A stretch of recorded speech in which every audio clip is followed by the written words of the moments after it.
ദിലീപ് വിഷയത്തിനെ കുറിച്ച് രാവിലെ തന്നെ ഇന്നലെ രേണുസുതി പ്രതികരിച്ചിട്ടുണ്ട്. അതായത് ഒരു പരിപാടി പാർട്ടിസിപ്പേറ്റ് ചെയ്തുകൊണ്ടിരിക്കുന്ന സമയത്ത് രേണുസുതിയുടെ അടുത്ത് എന്തെങ്കിലും ചോദിക്കുന്നുണ്ട്, ദിലീപ് എന്തായാലും കുറ്റവിമുക്തനായിട്ടുണ്ട്, അപ്പൊ അതിനെ കുറിച്ചൊക്കെ എന്താണ് പറയാനുള്ളത് എന്നൊക്കെ ഇന്നലെ രേണുസുതി അടുത്ത് ചോദിക്കുന്നുണ്ട്. അപ്പൊ രേണുസുതി പറയുന്നില്ല, ഞാൻ അറിഞ്ഞില്ല, ഞാൻ ന്യൂസ് ഒന്നും കണ്ടിരുന്നില്ല എന്നൊക്കെ പറയുന്നുണ്ട്.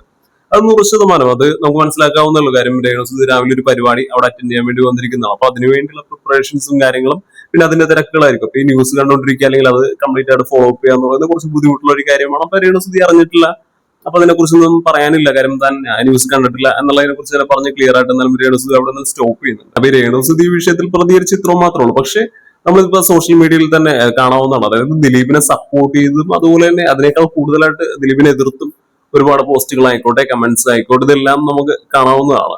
പക്ഷേ നമുക്ക് മനസ്സിലാക്കേണ്ട ഒരു കാര്യം എന്ന് പറഞ്ഞാൽ ഉറപ്പായിട്ടും ഇത് ഒരു കോടതിയുടെ ഒരു രീതിയിൽ നോക്കുന്ന സമയത്ത് അവിടെ തെളിവുകൾക്ക് അത്രത്തോളം ഒരു ഇമ്പോർട്ടൻസ് ഉള്ളതാണ്. 8-9 വർഷം എടുത്തിട്ടുള്ള ഒരു അന്വേഷണത്തിന്റെ ഒരു നിഗമനമായിട്ട് എത്തിച്ചേർന്നിരിക്കുന്ന ഒരു കാര്യം തന്നെയാണ്.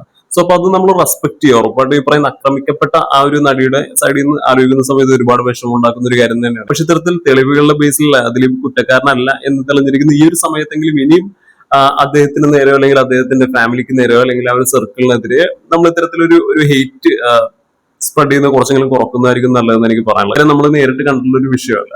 പിന്നെ അതുകൊണ്ട് നമ്മളൊരു മെജോറിറ്റി ആൾക്കാർ ഈ പറയുന്ന ഒരു ഫസ്റ്റ് പേഴ്സൺ ഇൻഫോർമേഷൻ പോലും ഇല്ലാത്ത ആൾക്കാരാണ്. ഈ ദിലീപുമായിട്ടായിക്കോട്ടെ അല്ലെങ്കിൽ ഈ ആക്രമിക്കപ്പെട്ട നടിയുമായിട്ടായിക്കോട്ടെ നമ്മൾ നേരിട്ട് ഇതിനെ കുറിച്ച് എത്ര പേര് സംസാരിച്ചിട്ടുണ്ട് അല്ലെങ്കിൽ അവരുടെ ഭാഗത്തുനിന്ന് നമ്മൾ ഡയറക്റ്റ് ആയിട്ട് കേട്ട എത്ര പേര് ഈ കൂട്ടത്തിലുണ്ട്. സോ അപ്പൊ നമ്മൾ ഈ ഊഹാപോഹങ്ങളുടെ പേരിൽ ഇത്തരത്തിലൊരു ഹെയ്റ്റ് സ്പ്രെഡ് ചെയ്യുന്നത് കുറച്ച് കുറക്കുന്നതായിരിക്കും നല്ലതെന്നാണ് എനിക്ക് പറയാനുള്ളത്. കാര്യം ഇത് ഇത്തരത്തിൽ ഹെയ്റ്റ് സ്പ്രെഡ് ചെയ്യുന്നതിലൂടെ നമ്മൾക്ക് പ്രത്യേകിച്ച് ലോസോ കാര്യങ്ങളോ ഒന്നുമില്ല. പക്ഷേ അപ്പുറത്തെ സൈഡിൽ നിൽക്കുന്നവരെ സംബന്ധിച്ചിടത്തോളം ഇത് ഒരുപാട് എഫക്ട് ചെയ്യുന്നുണ്ടല്ലോ. അവരുടെയും അതുപോലെ തന്നെ അവരുടെ ഫാമിലിയുടെയൊക്കെ ഒരു ഭാവിനെ തന്നെ വളരെയധികം എഫക്ട് ചെയ്യുന്ന ഒരു കാര്യം തന്നെയാണ്.